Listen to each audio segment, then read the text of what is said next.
Et maintenant, pour la suite de ce débat, je cède la parole à Monsieur le député de Sanguinet. Merci, Madame la Présidente. Alors donc, je vais donc réagir au budget qui a été déposé la semaine passée, le troisième budget du ministre des Finances. Si on résume, c'est le budget, on a déjà utilisé le terme, mais il est encore plus approprié cette fois-ci, le budget de la désillusion. C'est les mythes qui sont détruits. Le Parti libéral est un parti de mythes. Ils entretiennent des mythes allègrement. Mais ce n'est pas parce que les choses qui ne sont pas vraies sont répétées souvent qu'elles deviennent vraies.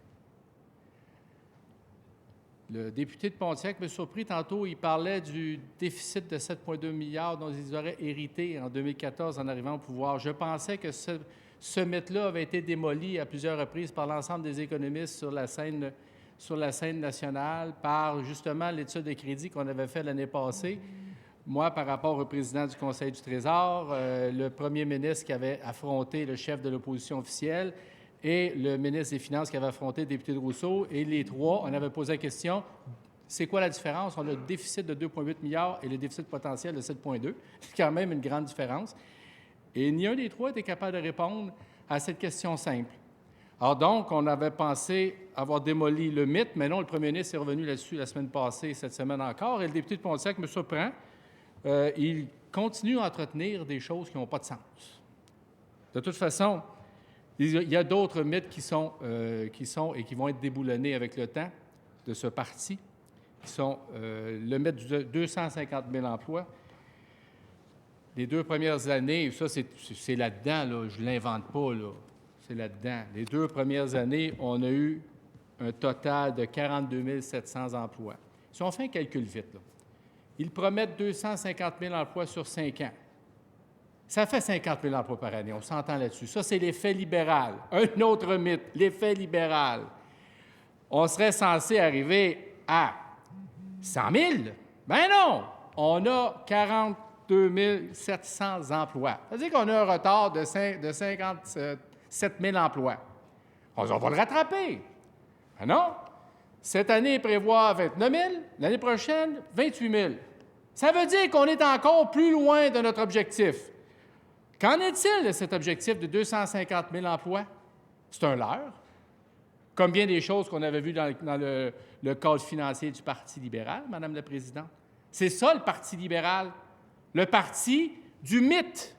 Quand on dit que le Parti libéral, c'est le parti de l'économie, c'est un mythe extraordinaire, Madame la Présidente. Et ils répondent justement à ce mythe-là en arrivant avec un budget qui ne correspond pas du tout aux besoins du Québec. Il n'y a rien là-dedans pour satisfaire les besoins du Québec en termes économiques. Rien. C'est un budget qui ne permettra pas aux Québécois d'aller sur la route de la prospérité et de la richesse à long terme. Rien là-dedans nous lance dans cette voie-là. Deuxième mythe qu'on voit dans ce budget, l'austérité. On nous disait l'austérité, c'est utile parce qu'on veut atteindre l'équilibre zéro. Faux! L'austérité, c'est leur marque de commerce. Ils continuent dans cette voie. Ils vont continuer dans cette voie. Ils vont faire des coupures qui vont faire mal à la population québécoise, des coupures qui vont faire en sorte d'exclure des gens des services publics, de faire en sorte de laisser plus de place au privé, dans la santé, dans l'éducation, Madame la Présidente. C'est ça qu'on a dans ce budget-là. Si on parle d'austérité, imaginez, dans l'éducation, on nous dit que c'est extrêmement important, et là, les députés de l'autre côté nous disent « Oh oui, c'est important l'éducation, ils ont découvert ça cette année, là. » Dans le budget, si on exclut l'argent qui est mis des régimes de retraite en supplément cette année, on obtient en éducation 1,9 %, puis ça, là-dedans, c'est inclus les transferts de l'immigration dans l'éducation. Imaginez, on n'est même pas à 2, alors qu'on a coupé, qu'on était à 0 l'année passée. Pour eux, c'est une priorité, l'éducation, Madame la Présidente? C'est ça? C'est une priorité?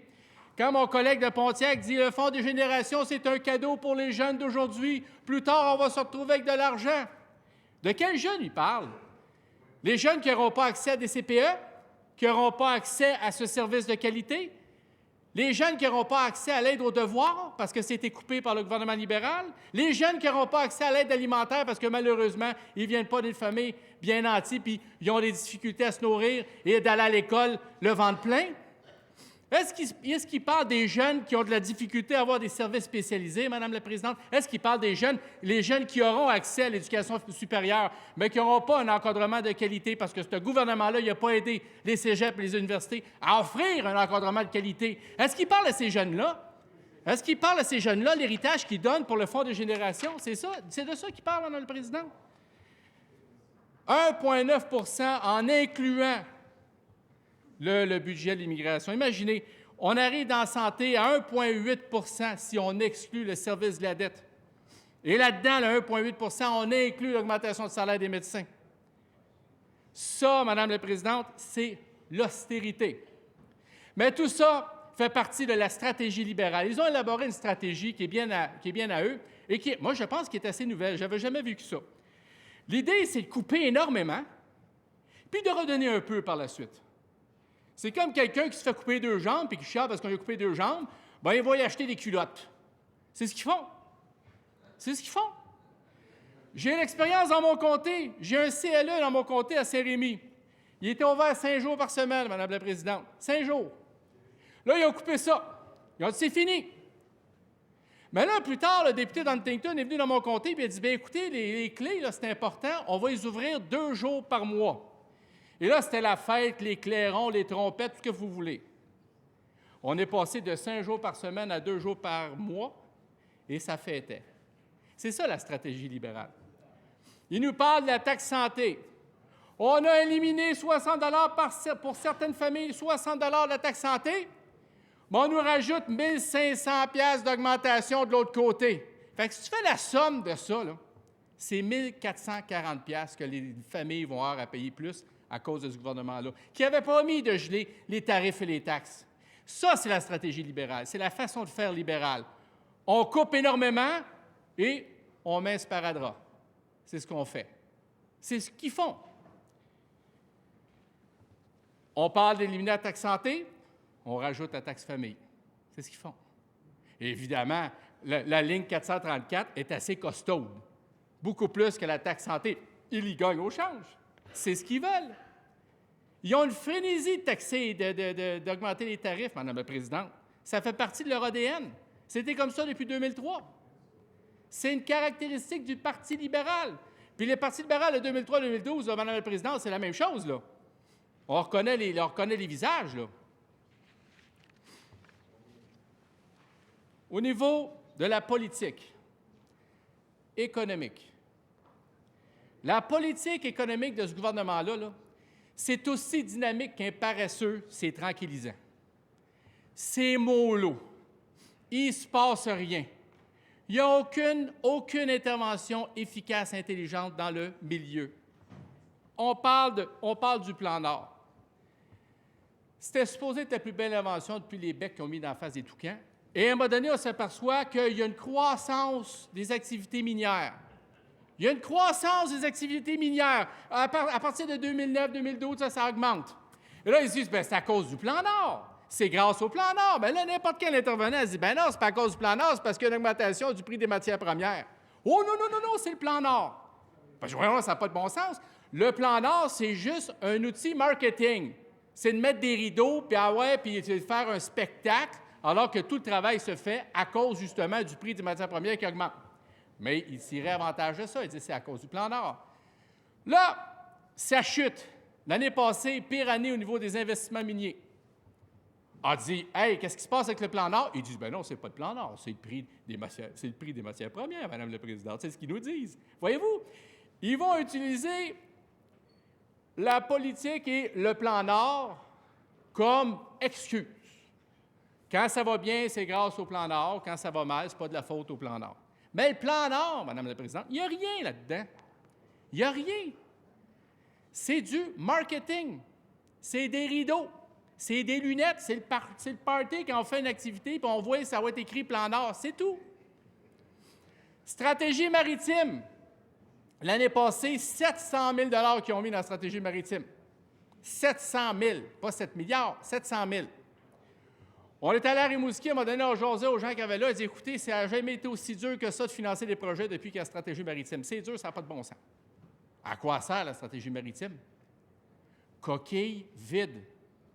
En plus, la stratégie maritime va mettre de l'argent dans les ports alors que les ports appartiennent au fédéral. Voyez-vous, ça n'a pas de sens. Ça n'a pas de sens. C'est leur stratégie de développement.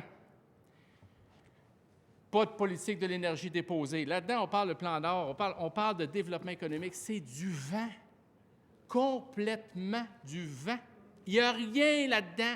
Puis on va voir ça en étude de crédit, on va tout décortiquer ça avec la ministre. Il n'y a rien là-dedans. C'est un zéro. C'est ça, la politique économique. C'est un record. Madame la Présidente, vous voyez ici les emplois manufacturiers. On est en chute libre. Plus bas niveau d'emploi manufacturier depuis 1976. Ça tombe à partir de 2003. 2003. Qu'est-ce qui est arrivé en 2003? Attends, je pense que je l'ai dans mes notes. Oh! C'est le Parti libéral qui a pris le pouvoir. Pourquoi ça tombe depuis 2003? Raison simple. Aucun plan de développement économique. Aucun. Ils ont laissé aller les choses. Alors qu'un gouvernement éclairé, un gouvernement intelligent devrait accompagner les entreprises, préparer le terrain à ce qu'il y ait une émancipation économique de la part du secteur privé, ce qu'on voit, c'est un laisser-aller total. Il croit à la main invisible, Madame la Présidente. C'est à ça qu'il croit. Bien, ce que ça a donné, c'est qu'on voit depuis 2003, c'est l'hécatombe. Puis à ce phénomène du fait que le gouvernement libéral est un gouvernement qui n'est pas capable d'y aller d'intervention intelligente au niveau économique, on doit rajouter à ça le malaise hollandais, qui a été une véritable catastrophe pour l'économie québécoise. Tout ça, jumelé ensemble, on s'aperçoit aujourd'hui qu'on a un problème de développement économique. Et eux, à la place de dire « oui, il est temps qu'on mette l'épaule à la roue, il est temps qu'on intervienne, il est temps qu'on agisse », ils disent « non, on va couper partout ». Parce qu'il est important, c'est le déficit zéro. Bravo! Moi, je trouve ça important. On a un objectif commun. C'est juste la route qui est différente. Ils ont utilisé une route chaoteuse, problématique, qui abîme les voitures qui l'empruntent. C'est ce qu'ils ont utilisé comme route. Ils sont allés à 100 000 à l'heure là-dedans. Nous, on voulait utiliser une route où on a une prospérité économique.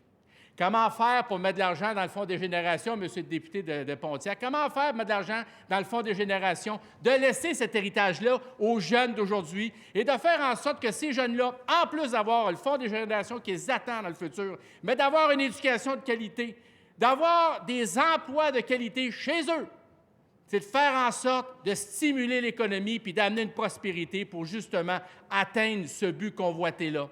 Ce n'est pas ce qu'ils ont fait. Ils ont choisi la manière qui est décriée par l'ensemble des économistes de la planète. Le FMI est contre ça. Les prix Nobel sont contre ça.